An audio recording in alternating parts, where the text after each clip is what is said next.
And I don't want to go jiggling this connection too much.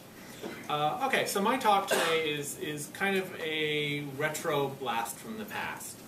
I had the idea coming from when you're trying to teach programming to someone or learn a new language.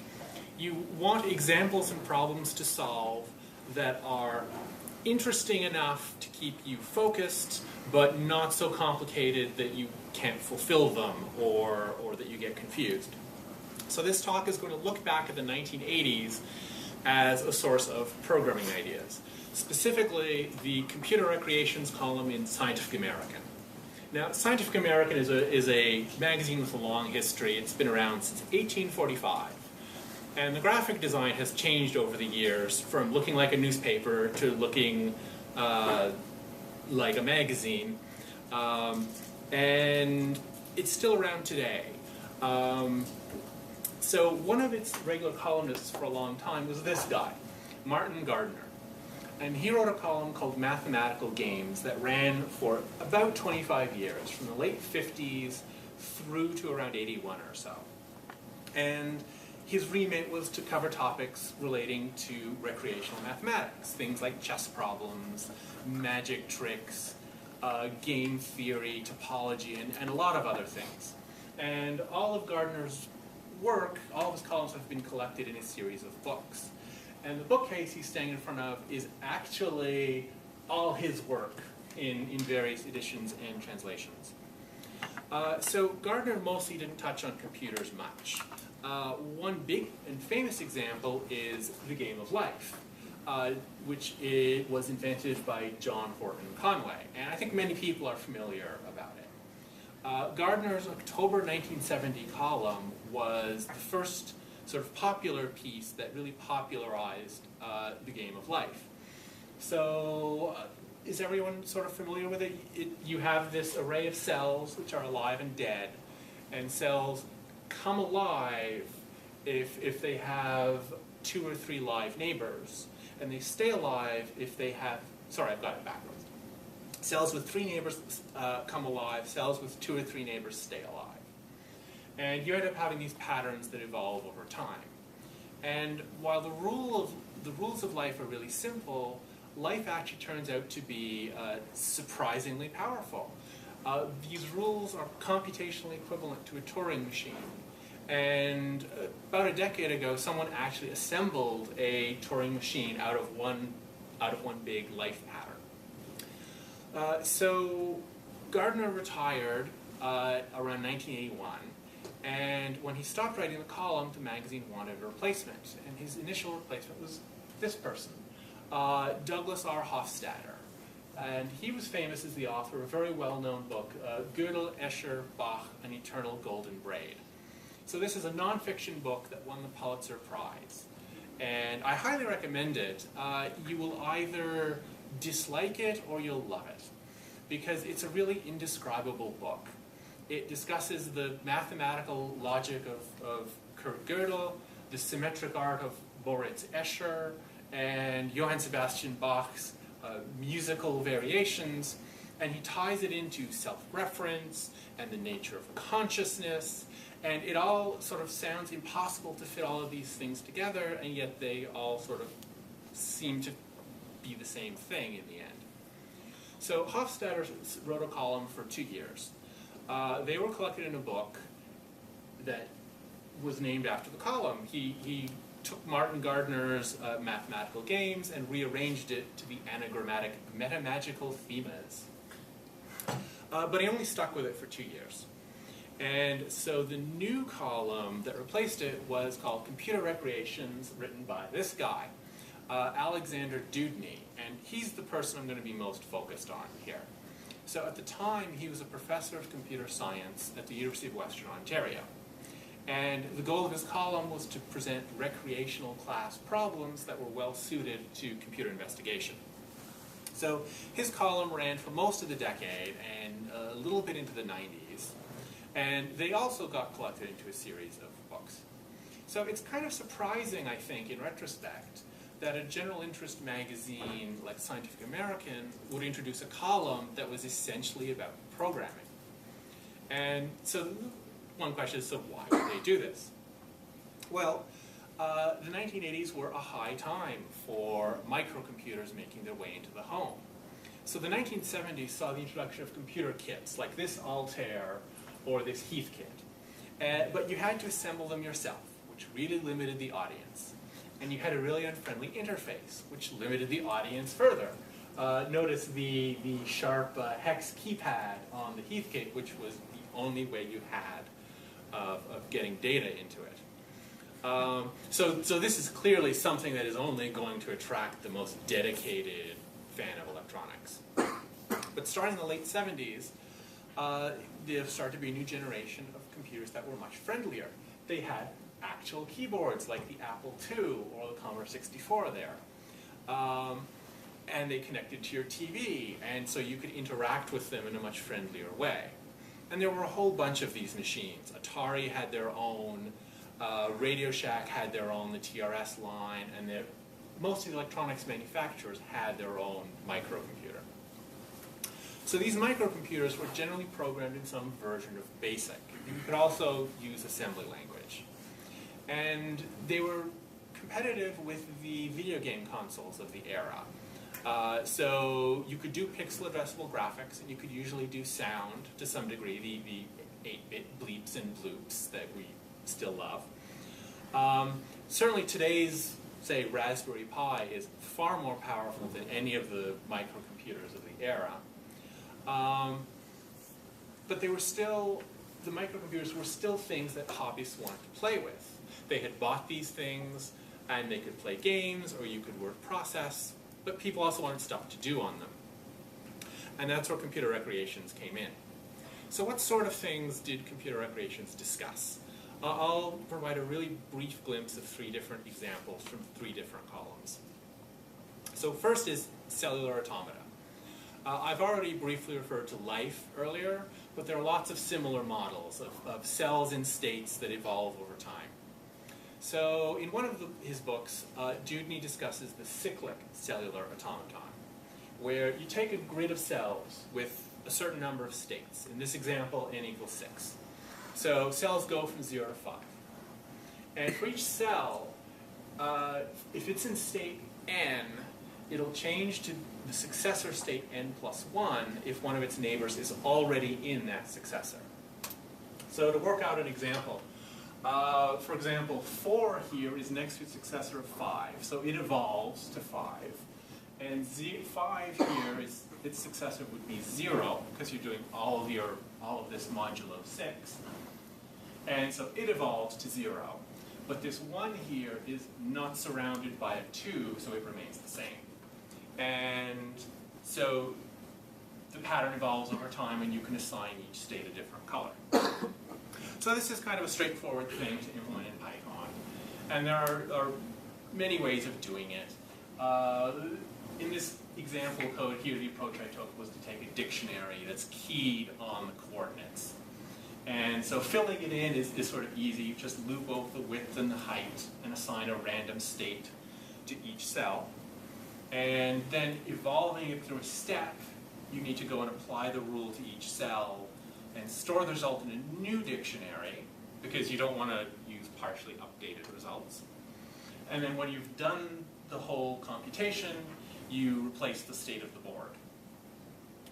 And the most complicated bit then ends up being the actual figuring out the neighbor, which in this case is just, we're looking at all of the immediate neighbors, so we loop over it and check for the successor and return the successor value or not. And so the pattern you get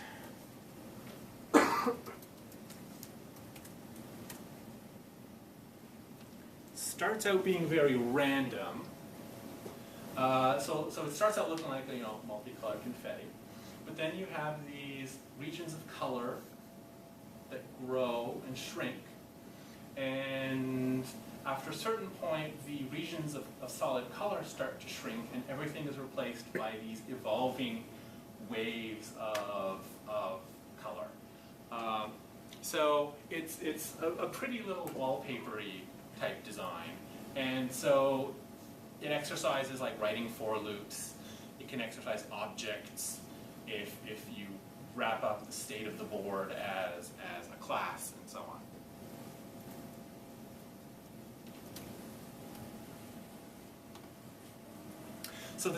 So another column covered the evolution of FLIBs, this is basically a toy version of what's called a genetic algorithm. So FLIB here stands for finite living blob, and the idea is each FLIB gets a string of bits which represents its environment, and it's trying to predict that string.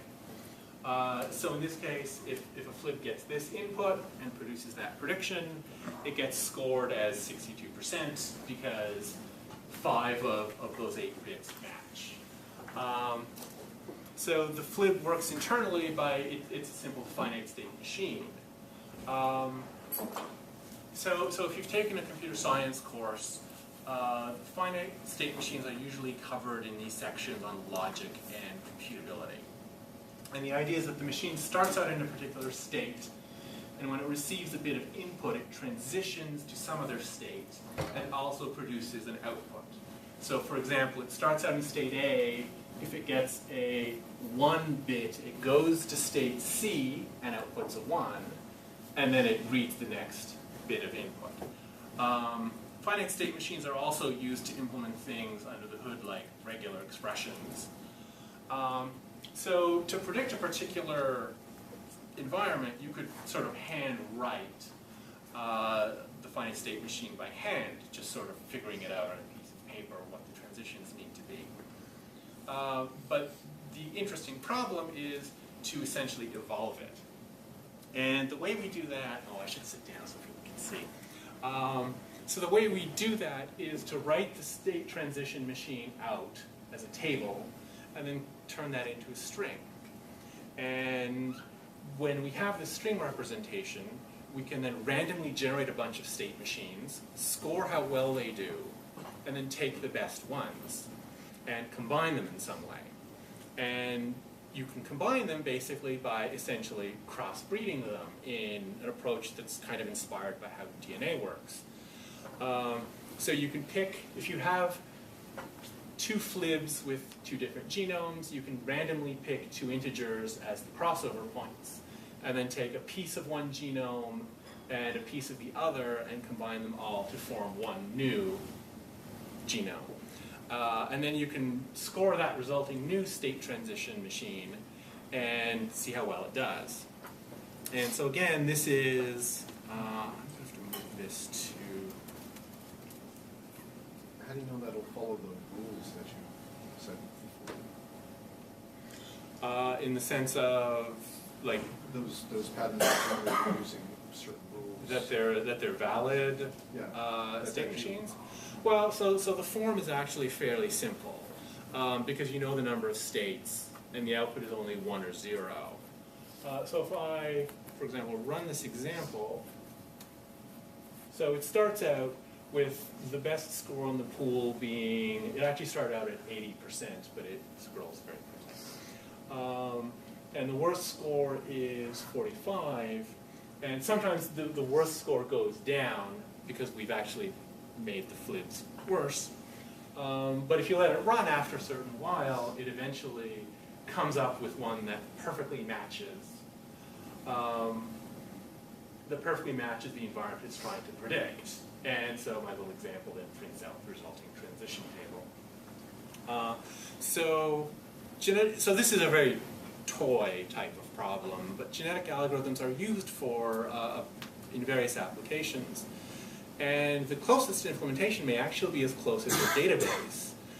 If any of you use Postgres, Postgres actually uses a genetic algorithm to figure out a query plan when you do a certain very large number of joins across tables. I think it's like 15 or 20. It would be too time-consuming to evaluate every possible plan and choose the best one. So Postgres randomly generates a bunch, combines them, and does that for a certain time span, and then sort of takes the best one it's found. Does anyone have any questions at any point. Okay. Let me move the terminal back.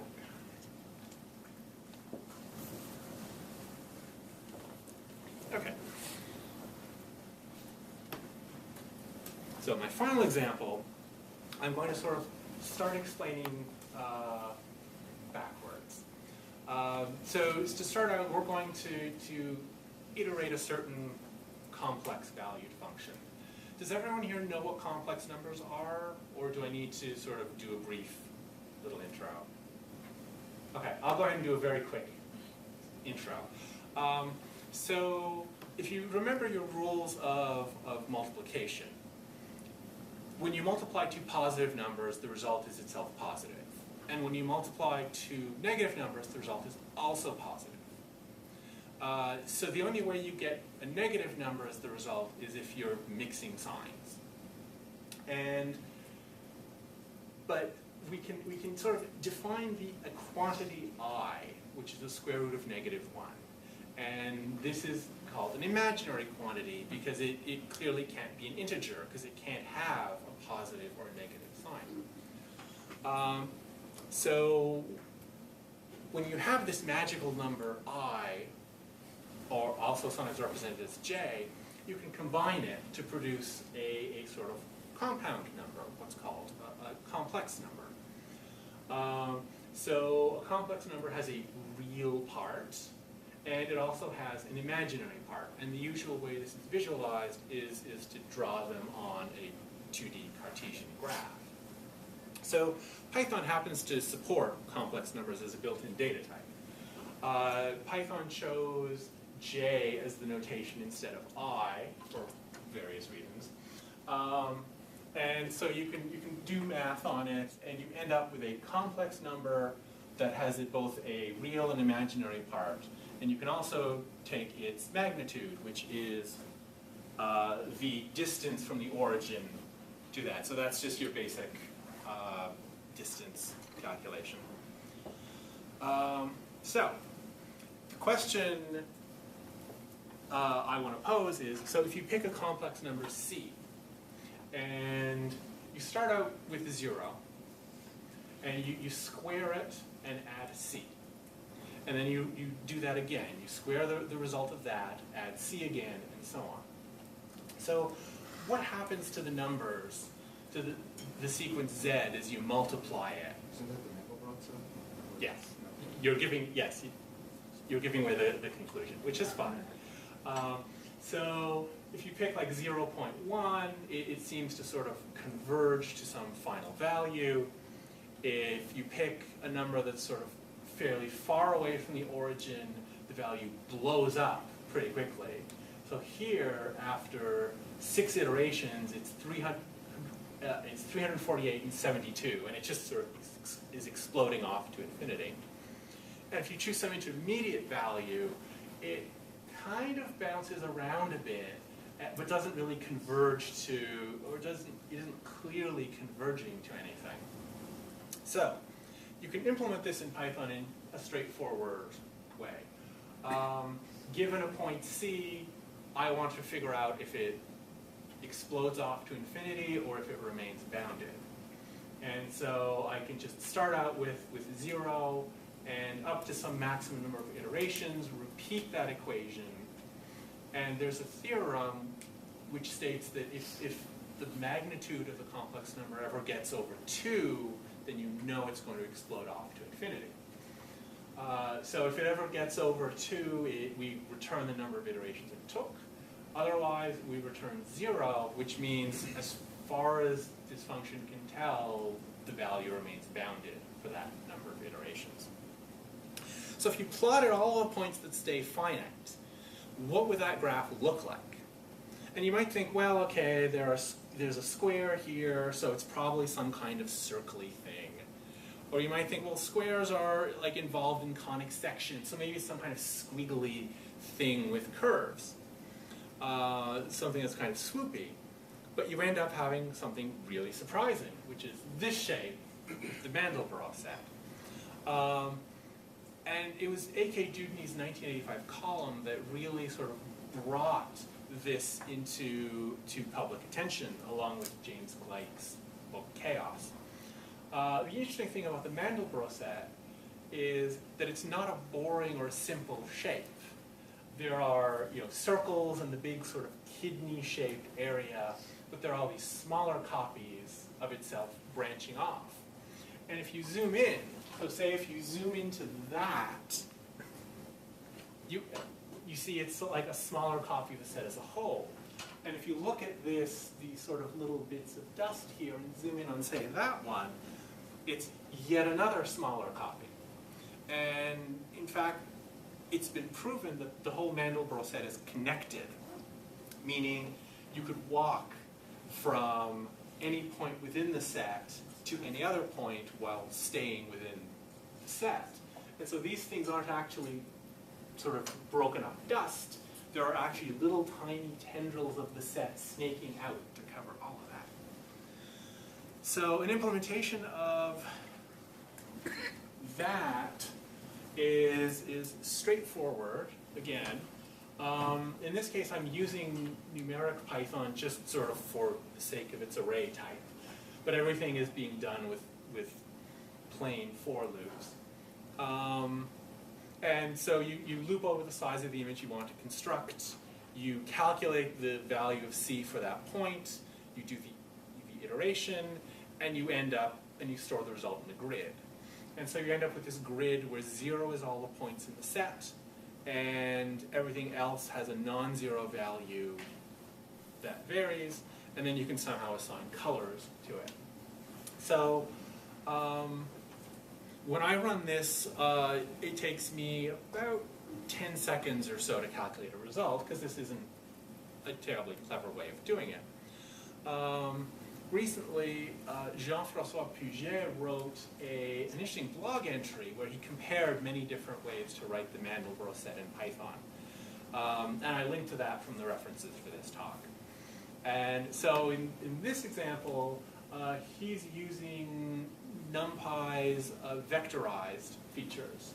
So we create a grid that starts out as zeros, and this step calculates an array of the same shape that contains booleans.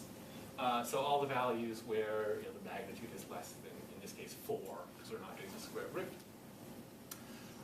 So not done here is that array of booleans, and with the vectorized operations, when you use that as the index, what happens is you only assign values to bits of the array where not done is true.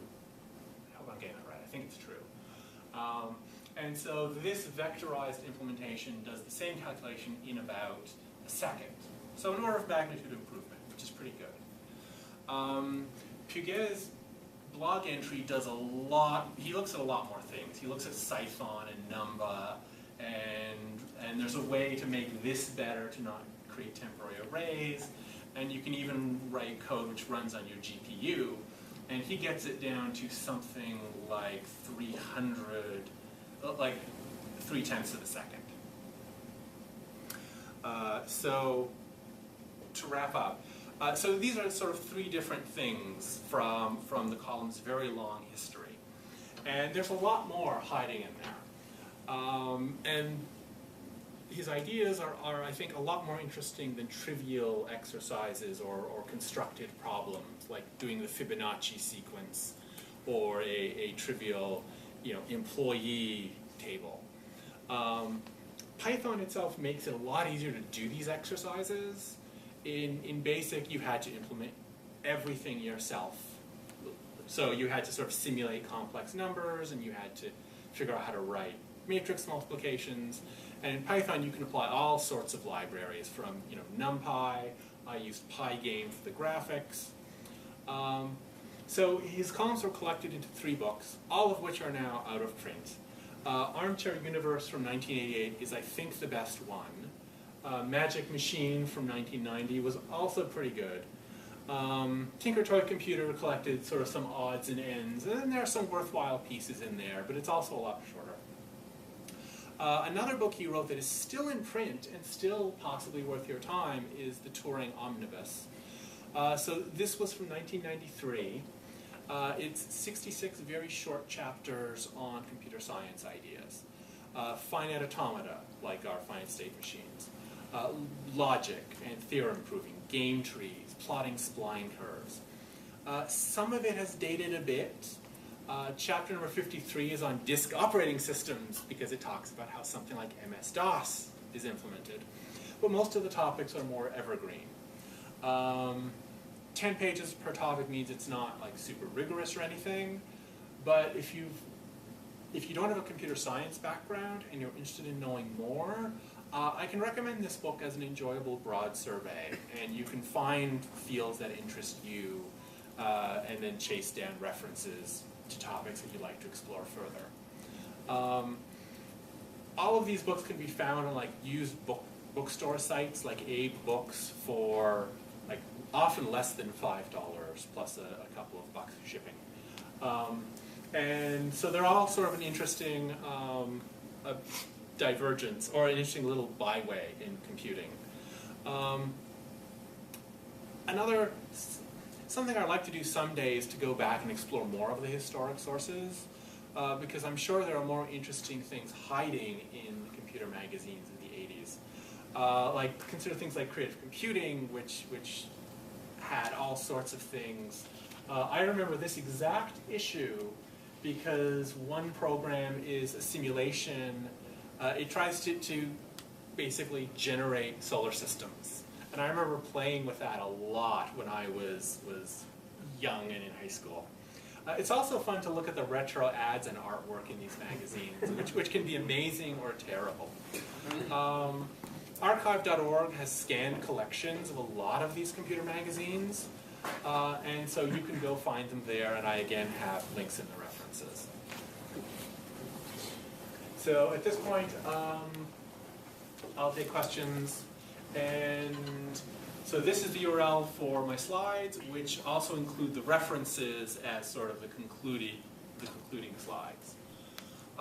And this is a dry run for a talk I'm giving at Pi Caribbean, which is in the Dominican Republic, February 19th and 20th. There's still time to register if you want a quick Caribbean weekend. And I'm also really interested in any comments you have on the talk. Things I should restructure, hey, use a bolder font, that kind of thing. So at the break, I'd love to hear any suggestions and comments you have. Thanks.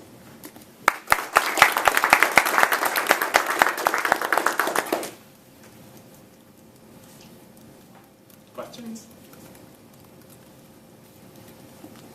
Is the code for your examples up online anymore? Not yet. I haven't pushed it out. Okay.